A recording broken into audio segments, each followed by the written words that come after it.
Little Redcap by Jacob and Wilhelm Grimm. Once upon a time there was a sweet little girl. Everyone who saw her liked her, but most of all her grandmother, who did not know what to give the child next. Once she gave her a little cap made of red velvet. Because it suited her so well, and she wanted to wear it all the time, she became known as Little Red Cap. One day her mother said to her, "Come, Little Redcap, here is a piece of cake and a bottle of wine. Take them to your grandmother. She is sick and weak, and they will do her well. Mind your manners and give her my greetings. Behave yourself on the way, and do not leave the path, or you might fall down and break the glass, and then there'll be nothing for your grandmother. And when you enter her parlor, don't forget to say good morning, and don't peer into all the corners first." "I'll do everything just right," said Little Redcap, shaking her mother's hand. The grandmother lived out in the woods, a half-hour from the village. When Little Redcap entered the woods, a wolf came up to her. She did not know what a wicked animal he was, and was not afraid of him. "Good day to you, Little Redcap. "Thank you, Wolf." Where are you going so early, Little Redcap? "To grandmother's." And what are you carrying under your apron?" "Grandmother's sick and weak, and I'm taking her some cake and wine. We baked yesterday, and they should be good for her and give her strength." "Little Redcap, where does your grandmother live?" "Her house is a good quarter-hour from here in the woods, under the 3 large oak trees. There's a hedge of hazel bushes there. You must know the place," said Little Redcap. The wolf thought to himself, "Now that sweet young thing is a tasty bite for me. She will even taste better than the old woman. But you must be sly, and you must catch them both." He walked along a little while with Little Redcap. Then he said, "Little Redcap, just look at the beautiful flowers that are all around us. Why don't you go and take a look? And I don't believe you can hear how beautifully the birds are singing. You are walking along as though you were on your way to school. It is very beautiful in the woods." Little Redcap opened her eyes, and when she saw the sunbeams dancing to and fro through the trees, and how the ground was covered with beautiful flowers, she thought, "If I take a fresh bouquet to grandmother, she will be very pleased. Anyway, it is still early, and I'll be home on time." And she ran off the path into the woods looking for flowers. Each time she picked one up, she thought she could see an even more beautiful one a little way off, and she ran after it, going further and further into the woods. But the wolf ran straight to grandmother's house and knocked on the door. "Who's there?" "Little Redcap, I'm bringing you some cake and wine. Open the door." "Just press the latch. Called out the grandmother. I am too weak to get up." The wolf pressed the latch and the door opened. He stepped inside, went straight to grandmother's bed, and ate her up. Then he put on her clothes, put her cap on his head, got into her bed, and pulled the curtains shut. Little Redcap had run after the flowers. After she had gathered so many that she could not carry any more, she remembered her grandmother, and then continued on her way to her house. She found, to her surprise, that the door was open. She walked into the parlor, and everything looked so strange that she thought, "Oh, my God, why am I so afraid? I usually like it at grandmother's." She called out, "Good morning," but received no answer. Then she went to the bed and pulled back the curtains. Grandmother was lying there, with her cap pulled down over her face and looking very strange. "Oh, grandmother, what big ears you have." "All the better to hear you with." "Oh, grandmother, what big eyes you have." "All the better to see you with." "Oh, grandmother, what big hands you have."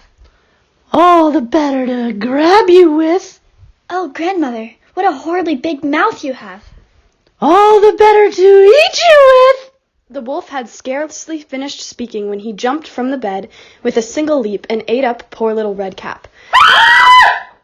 As soon as the wolf had finished his desires, he climbed back into bed, fell asleep, and began to snore very loudly.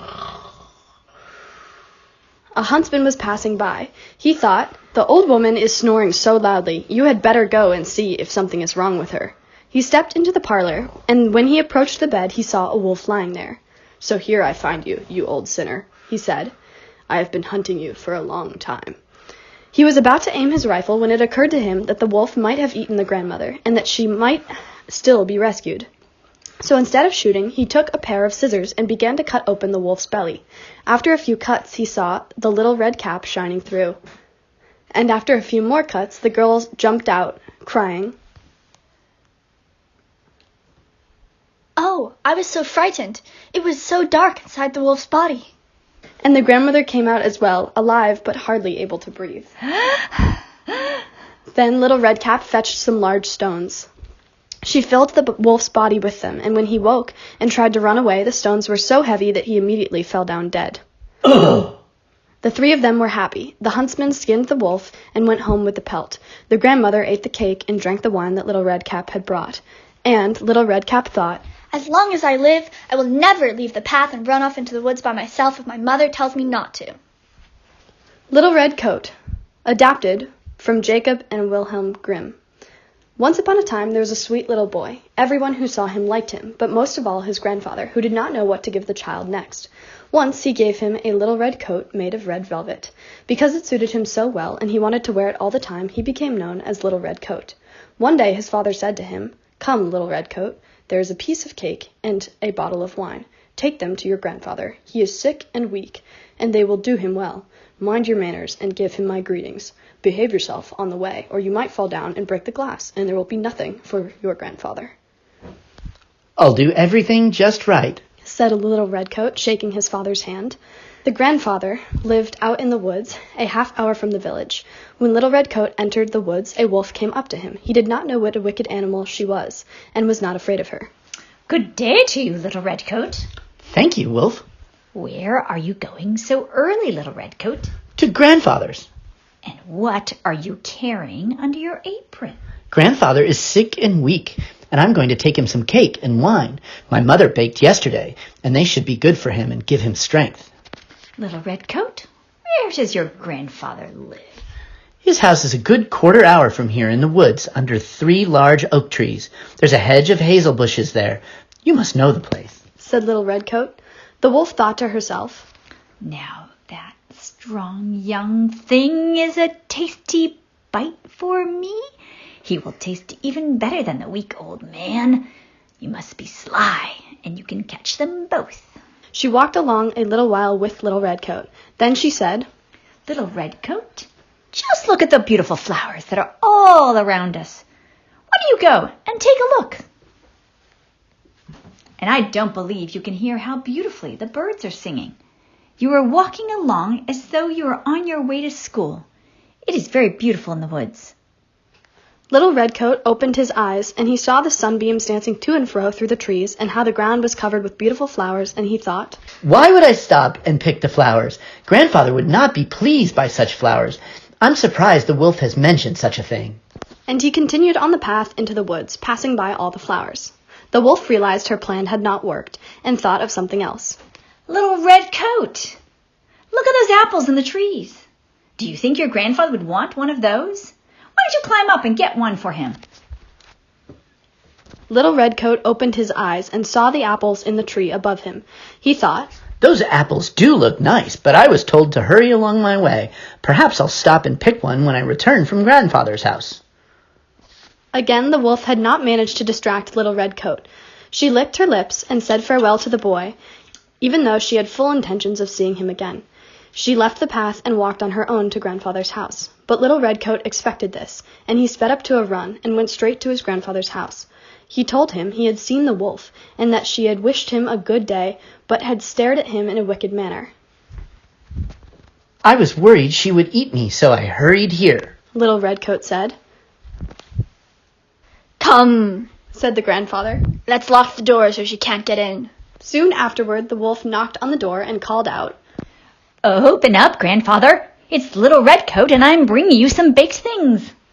Little Redcoat and the grandfather remained silent and did not open the door. Greyhead, the wolf, crept around the house several times and finally jumped onto the roof. She wanted to wait until Little Redcoat went home for that evening, then follow him and eat him up in the darkness. But the grandfather saw what he was up to. There was a large stone trough in front of the house. That's your bucket, Little Redcoat. The grandfather said to the child. Yesterday I cooked some sausage. Carry the water that I boiled them with to the trough. Little Redcoat carried the water until the large trough was clear full. The smell of sausage arose into the wolf's nose. She sniffed and looked down, stretching her neck so long that she could no longer hold herself. And then she began to slide. She slid off the roof, fell into the trough, and drowned. And Little Redcoat returned home happily, and no one harmed him.